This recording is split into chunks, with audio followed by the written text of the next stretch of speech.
Hello friends, welcome back to my YouTube channel infinite Gyan. So friends, आज हम discuss करने जा रहे हैं 12 प्रिंसिपल्स ऑफ ग्रीन केमिस्ट्री। तो ग्रीन केमिस्ट्री के बारे में सबसे पहले हम देखेंगे थोड़ा सा। Green chemistry has emerged an important aspect of all chemistry. तो ग्रीन केमिस्ट्री जो है, हमारे पास बहुत सारी ब्रांचेस हैं केमिस्ट्री की। उनमें से जो ग्रीन केमिस्ट्री है वो उसकी एक अलग इम्पॉर्टेंस है, जो कि क्या है वो अभी हम देखेंगे। Green chemistry is the design of chemical products and processes that reduce और eliminate the use and generation of hazardous substances. तो ग्रीन केमिस्ट्री का जो मेन फोकस रहता है वो इस बात को लेकर के रहता है कि हमें केमिकल प्रोडक्ट्स तो डिज़ाइन करने हैं, लेकिन वो केमिकल प्रोडक्ट्स जो हैं हमारे एनवायरनमेंट फ्रेंडली होने चाहिए, यानी कि हमारे एनवायरनमेंट को नुकसान पहुंचाने वाले नहीं होने चाहिए। अगर हम डिस्कस करते हैं वेस्ट प्रिवेंशन। सबसे पहले है waste prevention. It is better to prevent waste than to treat और clean up waste after it has been created. ये बेटर है वेस्ट को क्लीन करने से कि हम वेस्ट ही कम क्रिएट करें या ना के बराबर क्रिएट करें। Thus chemical processes should be optimise to produce the minimum amount of waste possible. तो हमें कुछ इस तरीके की केमिकल प्रोसेसेस करवानी है किसी भी प्रोडक्ट को बनाने के लिए कि उसके दौरान मिनिमम यानी कि बहुत ही कम अमाउंट का जो है वेस्ट प्रोडक्ट निकले। अगर कोई भी नई चीज़ बननी है तो उसमें वेस्ट प्रोडक्ट तो निकलेगा ही, लेकिन हमें कोशिश ये करनी है कि जो हमारा प्रोडक्ट निकल के आए उस दौरान हम कुछ इस तरीके का यूज़ करें कि हमारे पास मिनिमम अमाउंट ऑफ वेस्ट निकले। और ये सब को मेज़र करने के लिए हमारे पास क्या रहता है, a metric known as the environmental factor, यानी कि ई फैक्टर। ये एक हमारे पास में इसको मेज़र करने के लिए ई फैक्टर रहता है। Was developed to gauge the amount of waste a process created, जो कि ये देखेगी कि किसी प्रोसेस में कितना अमाउंट ऑफ वेस्ट जो है वो प्रोड्यूस हुआ है। And is calculated by simply dividing the mass of waste the production process produces by the mass of product obtained. यानी कि सिंपली हमें इसमें क्या करना है, डिवाइड करना है किस चीज़ को, मास ऑफ वेस्ट को द प्रोडक्शन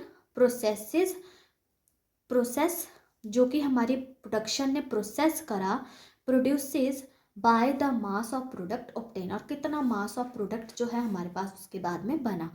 तो हम उन दोनों को डिवाइड करेंगे और कितना जो है उसमें से वेस्ट हमारे पास निकल के आया है। अगर हमारा lower value of E factor रहता है तो यहाँ से ही इंडिकेट होता है ये बेटर रिजल्ट है, यानी कि एनवायरमेंटल फैक्टर को वो इफ़ेक्ट नहीं कर रही है। Lower value of E factor है, यानी कि हमारे एनवायरमेंट के लिए वो अच्छी है।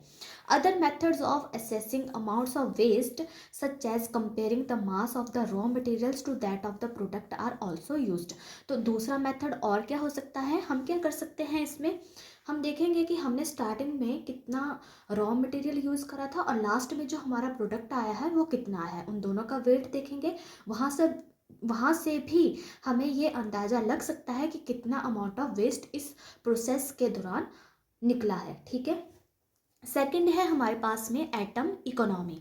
एटम इकोनॉमी जो है वो क्या बताती है कि atom economy is a measure of the amount of atoms, यानी कि हमें यहाँ पर एटम्स का जो है मेज़र करके रखना है, एटम्स को मेज़र करना है from the starting material that are present in the useful products at the end of a chemical process. यानी कि जो भी हमारा स्टार्टिंग मटेरियल होगा, यानी कि जो रिएक्टेंट्स होंगे जो कि हम किसी प्रोसेस के लिए यूज़ कर रहे हैं ताकि हमारे पास में कुछ प्रोडक्ट बन करके आए, तो हमें क्या करना है, जो भी हमने रिएक्टेंट लिया है हमें उसका अमाउंट मेज़र करना है। The synthetic methods should be designed to maximize the incorporation of all materials used in the process into final products। तो हम कुछ उसमें सिंथेटिक मेथड्स डिज़ाइन करेंगे ताकि maximise the incorporation of all materials used in the process into the final products, के कितने हमने use करे हैं स्टार्टिंग से लेकर के उस प्रोसेस में लास्ट फाइनल प्रोडक्ट्स तक हमने क्या क्या चीज़ें सिंथेटिक मेथड्स यूज़ करे हैं, या उस तरीके का हम कुछ डिज़ाइन करेंगे। Side products from reactions that are not useful can lead to a lower atom economy. And more waste, यानी कि जो हमने केमिकल प्रोसेस करी उसमें लास्ट में प्रोडक्ट्स के अलावा जो साइड प्रोडक्ट्स निकल करके आए हैं जो हमारे यूज़ के नहीं हैं, वहाँ से हमें ये इंडिकेट हो जाता है कि ये क्या है, वेस्ट प्रोडक्ट बन करके आया है, जो कि हमें नहीं चाहिए प्रोडक्ट बन के आया, उसका अमाउंट कम है। और साइड प्रोडक्ट्स कितना है, अगर वो ज़्यादा है तो हम कहेंगे कि ये लोअर एटम इकोनॉमी को लीड कर रहा है, ये वाली हमारी केमिकल प्रोसेस। लेकिन अगर हमारे जो एटम इकोनॉमी है वो हायर बन करके आती है, यानी कि जितना हमने रिएक्टेंट लिया था उसका हमने वेट करा, और प्रोडक्ट साइड जब वो केमिकल प्रोसेस हो गई और हमारा प्रोडक्ट बना, वहाँ पर भी वेट जो है उसमें ज़्यादा फर्क नहीं पड़ता है, तो वहाँ से ये क्लियर इंडिकेशन है कि हमारी एटम इकोनॉमी जो है वो हायर है। तो यानी कि हम उस केमिकल प्रोसेस को यूज़ कर सकते हैं हमारे अगले और भी उस तरह के कंपाउंड्स को बनाने के लिए। In many ways atom economy is a better measure of reaction efficiency than द yield ऑफ द रिएक्शन।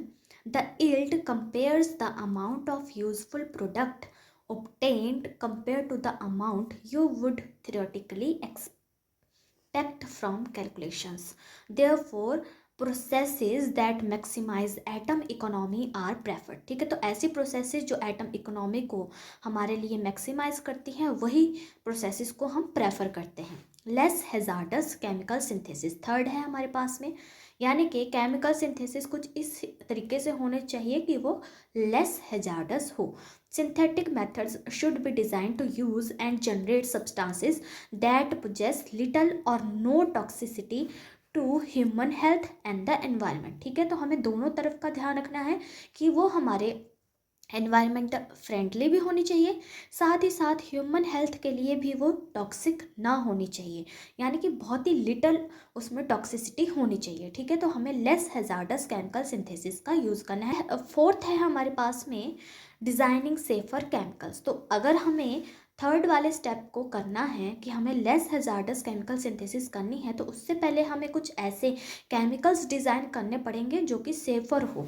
तो उसके लिए क्या करना है, डिज़ाइनिंग सेफर केमिकल्स। तो वो किस तरीके से होगा, chemical products should be design to effect their desired function while minimising their toxicity. तो हम कुछ इस तरीके से अपने केमिकल प्रोडक्ट्स को बनाएंगे, उन्हें डिज़ाइन करेंगे कि उनमें से जब भी हम उनसे कोई रिएक्शन करवाना चाहें, हमें जो भी उस प्रोडक्ट में डिज़ायर्ड फंक्शंस चाहिए वो सारे तो उसमें इंक्लूड हो, लेकिन उसकी टॉक्सिसिटी मिनिमाइज्ड हो, यानी कि बहुत ही कम वो हैजार्डस हो।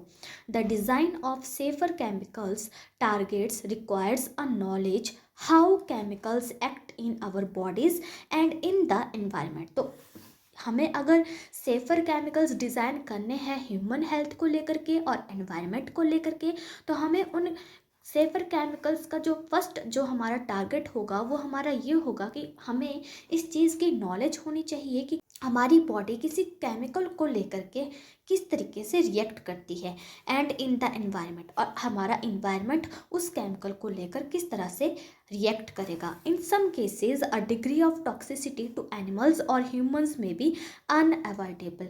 कुछ केसेस में हम ये टॉक्सिसिटी को एनिमल्स और ह्यूमंस को लेकर के हम अनअवॉइडेबल भी हो जाती है, but alternatives should be shout. Next है हमारे पास में सेफर सॉल्वेंट्स एंड ऑक्सिलरीज। हम जितने भी केमिकल प्रोसेसेस करते हैं उनमें कुछ अमाउंट तक हमारे पास में सॉल्वेंट की ज़रूरत हमें पड़ती ही है। ठीक है, हम कोई ना कोई सॉल्वेंट को यूज़ करते ही हैं अपनी केमिकल प्रोसेसेस में। अब वो सॉल्वेंट कैसा है और ऑक्सिलरीज किस तरीके के हैं वो भी हमें देखना है। Many chemical reactions require the use of solvents और other agents in order to facilitate the reaction. ठीक है, बहुत सारी रिएक्शन जो हैं हमारे पास में वो सॉल्वेंट की रिक्वायरमेंट करती हैं और दूसरे कई सारे एजेंट्स की, जो कि हमारी रिएक्शन को थोड़ा फैसिलिटेट कर देते हैं, यानी कि उसकी प्रोडक्टिविटी को बढ़ा देते हैं।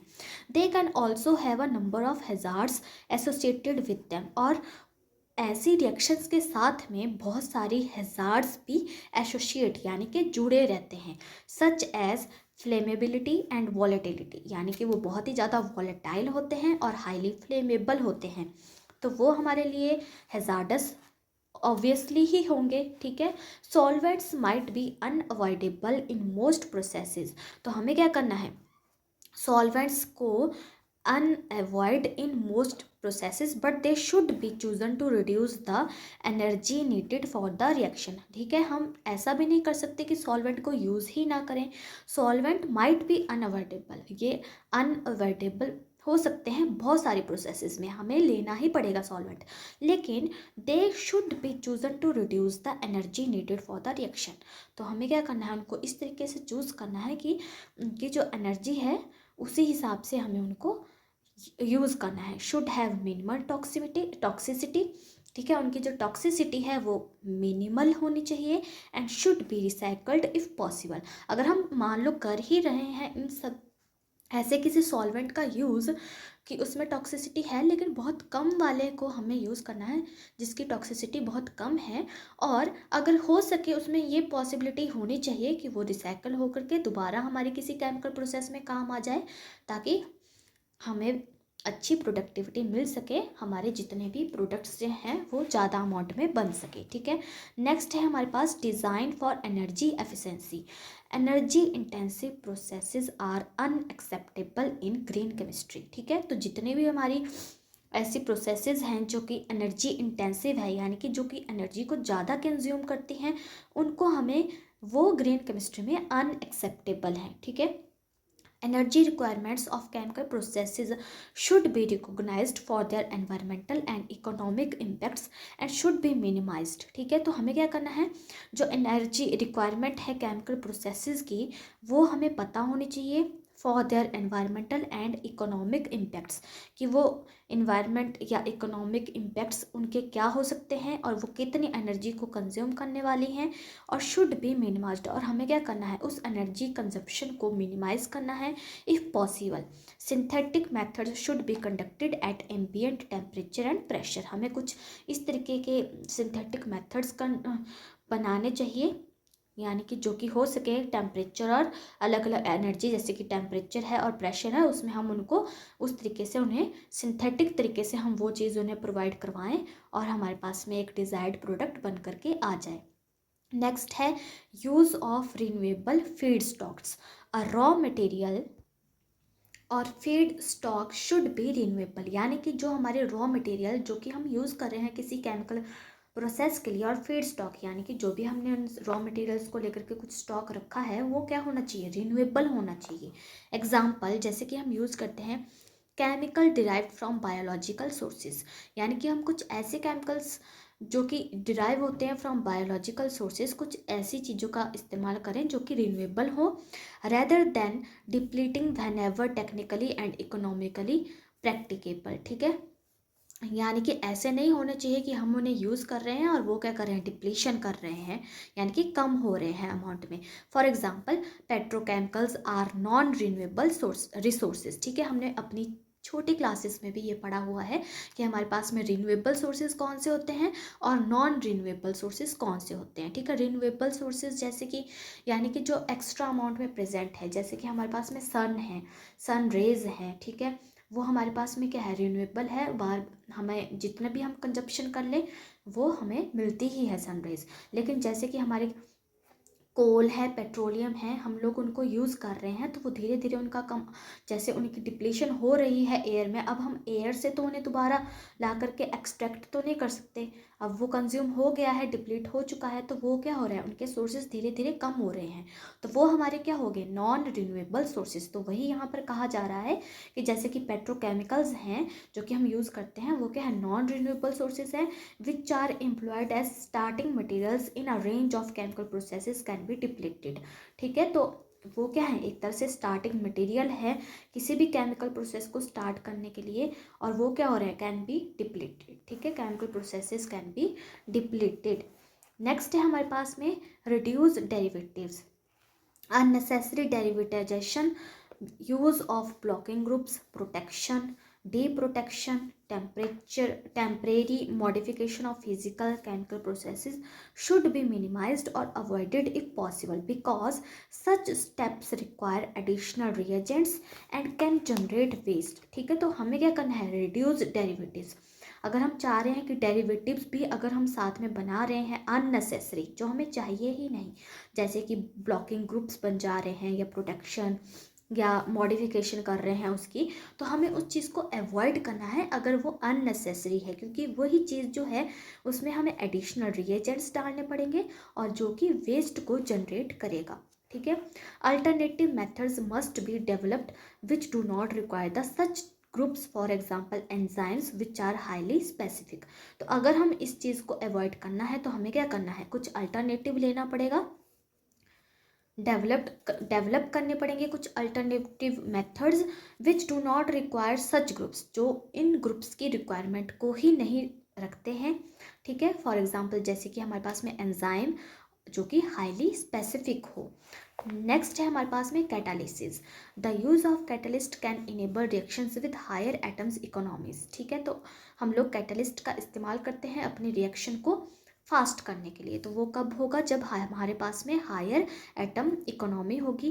Catalyst themselves are not used up by chemical processes and as such can be recycled many times over and don't contribute to waste. ठीक है। तो हमें कुछ ऐसा करना पड़ेगा कि जो कैटलिस्ट हैं वो themselves are not used up by chemical processed, उनको जो केमिकल प्रोसेसेस है वो उन्हें पूरा का पूरा इस्तेमाल ना करें, वो कुछ इस तरीके से रिसाइकल हो जाए कि हमारे पास में मैनी टाइम्स वो हम उन कैटलिस्ट का इस्तेमाल कर सकें और वेस्ट को भी वो ना क्रिएट करें। ठीक है। Don't contribute any type of waste. ठीक है। They can allow for the utilisation of reactions which would not proceed under normal condition. ठीक। इन कैटलिस्ट का इस्तेमाल कुछ ऐसी रिएक्शंस में कर सकते हैं जो कि हमारी वैसे अंडर नॉर्मल कंडीशन नहीं होती हैं, वहाँ पर हम उनको हीटअप करने के लिए इन कैटलिस्ट का इस्तेमाल करें और लेस वेस्ट वहाँ पर प्रोड्यूस हो। ठीक है। तो इस तरीके से हमें कैटलिस्ट का इस्तेमाल करना है जो कि हमारी रिएक्शन को थोड़ा बढ़ा भी दे और रिन्यूएबल हो, बार बार हम उसे रिसाइकल करके यूज़ कर सकें और वेस्ट भी कम प्रोड्यूस करें। नेक्स्ट है design for degradation. Organic pollutants do not decompose and can accumulate in the environment. For example, halogenated compounds, जो organic pollutants हैं, do not decompose, वो decompose नहीं होते and can accumulate in the environment. For example, halogenated compounds जैसे कि accumulate ही हो जाते हैं हमारे environment में ही, जैसे कि DDT है। Where possible, these chemicals should be replaced with chemicals that are more easily decomposed by water. तो हमें क्या करना है, जैसे कि हमारे पास में नॉर्मल है DDT। ठीक है। हम बहुत सारी जगह पे DDT का इस्तेमाल करते हैं, हेलोजेनेटेड कंपाउंड है ये DDT। तो हमें क्या करना है, यानी कि ये क्या है, आसानी से डिकम्पोज नहीं होता है और हमारे एनवायरनमेंट में ही जिस तरीके से प्लास्टिक है वैसे ही ये क्या करता है, हमारे एनवायरनमेंट में एक्यूमुलेट, यानी कि उसकी एक्यूमुलेशन करने लग जाता है, हमारे एनवायरनमेंट को हज़ार्ड पहुंचाता है। ठीक है। हज़ार्डस है हमारे एनवायरनमेंट के लिए। तो हमें क्या करना है, इन इस तरह के जो कंपाउंड्स हैं यानी कि केमिकल सब्सटेंसेस हैं, उनको कुछ ऐसे केमिकल्स के साथ में रिप्लेस करना है जो कि ईजिली डिकम्पोज हो जाए विथ वाटर, यूवी लाइट और माइक्रो ऑर्गेनिजम्स। ठीक है। डिकम्पोज का मतलब ये है कि अगर हमारे छोटे छोटे माइक्रो ऑर्गेनिजम्स हैं वो उनके ऊपर फीडअप कर सकें और वो इजीली से डिकम्पोज हो जाएं और हमारे एनवायरनमेंट में मिक्सअप हो जाएं। ठीक है। उसके लिए हैज़ार्ड क्रिएट ना करके उसके अंदर कुछ न्यूट्रिएंट्स ऐड कर दें। ठीक है। Chemical products should be designed so that at the end of their function they decompose into harmless degradation products and don't have adverse impacts on the environment. ठीक है। जैसा कि मैंने आपको अभी कहा कि वो कुछ इस तरीके से ब्रेक हो जाएं, हार्मलेस डिग्रेडेशन हो उनकी, और कुछ इस तरीके के प्रोडक्ट्स वो प्रोड्यूस करें कि वो डिकम्पोज भी हो जाएं और हमारे इन्वायरमेंट के ऊपर कोई इनका एडवर्स इफेक्ट भी ना पड़े। नेक्स्ट है हमारा रियल टाइम पॉल्यूशन प्रिवेंशन। हमें उसी वक्त जब हम क्या कर रहे हैं, रिएक्शन को कर रहे हैं, उस वक्त रियल टाइम यानी कि उसी वक्त हमें अपने केमिकल रिएक्शन को कुछ इस तरीके से मॉनिटर करना है, उसे देखना है कि हम वेस्ट की प्रिवेंशन को कम कर सकें, यानी कि पॉल्यूशन को कम कर सकें। वो किस तरीके से होगा, monitoring a chemical reactions as it is occurring can help prevent release of hazardous and polluting substances due to accidents or unexpected reactions। ठीक है। अगर हम किसी भी तरीके का कोई प्रोडक्ट बना रहे हैं तो ज़रूरी नहीं है कि हम उस प्रोडक्ट को बनाने जा रहे हैं तो हमारा फर्स्ट बार में ही वो प्रोडक्ट क्रिएट हो जाए। ठीक है, कई बार हमारे पास में एक्सीडेंटल प्रोडक्ट्स भी बन करके आ जाते हैं, कुछ अनएक्सपेक्टेड रिएक्शंस मिक्सचर्स हमारे पास में बन के आ जाते हैं। तो हमें क्या करना है कि उस तरीके का अगर हमारे पास में रिएक्शन मिक्सचर बनने वाला है तो हमें कुछ इस तरीके से डिज़ाइन करना है, कुछ ऐसे वार्निंग साइंस वहाँ पर क्रिएट हो जाने चाहिए कि हमारे पास वो जो हैज़ार्डस प्रोडक्ट है वो बनने से पहले ही वार्निंग साइंस वहाँ पर क्रिएट हो जाए और हम उस रिएक्शन को बीच में ही रोक दें ताकि वो हार्मफुल प्रोडक्ट बने ही ना। ठीक है, with real time monitoring warning signs can be spotted and the reaction can be stopped और managed before such an event occurs. Okay, तो हमें पहले ही उस रिएक्शन को स्पॉट कर लेना है और मैनेज करके स्टॉप कर देना है ताकि इस तरह का कोई इवेंट हो ही ना। नेक्स्ट है safer chemistry for accident prevention. Working with chemicals always carries a degree of risk. अगर हम केमिकल्स के साथ में वर्क कर रहे हैं तो रिस्क भी है इसमें। ठीक है, however if hazards are managed well, लेकिन अगर हम हैज़ार्ड्स को मैनेज करें अच्छे से, the risk can be minimise, तो उस रिस्क को भी हम क्या कर सकते हैं, मिनिमाइज कर सकते हैं। This principle clearly links with the number of other principles that discuss hazardous products और रिएजेंट्स। ठीक है, तो ये जो प्रिंसिपल है हमारा लास्ट वाला, safer chemistry for accident prevention, ये सभी जितने भी अभी तक हमने प्रिंसिपल्स पढ़े 11, उन सब के साथ में ये लिंक कर रहा है। ठीक है, where possible exposure to hazards should be eliminated from processes and should be designed to minimize the risk where elimination is not possible। where possible, जहाँ पर पॉसिबल हो सके, exposure to hazards should be eliminated from process. ठीक है, कि हमें क्या करना है कि जो एक्सपोजर है हैज़ार्डस को लेकर के वो उस प्रोसेस में जो एलिमिनेशन होगी उसको हमें मिनिमाइज़ करना है। उसे इस तरीके से should be design to minimise the risk, उसे इस तरीके से डिज़ाइन करना है कि वो रिस्क को मिनिमाइज़ करते where elimination is not possible. ठीक है, सो फ्रेंड्स आई होप आपको अच्छे से समझ में आया होगा। मिलते हैं अपने नेक्स्ट लेक्चर में। Till then guys take care, good bye.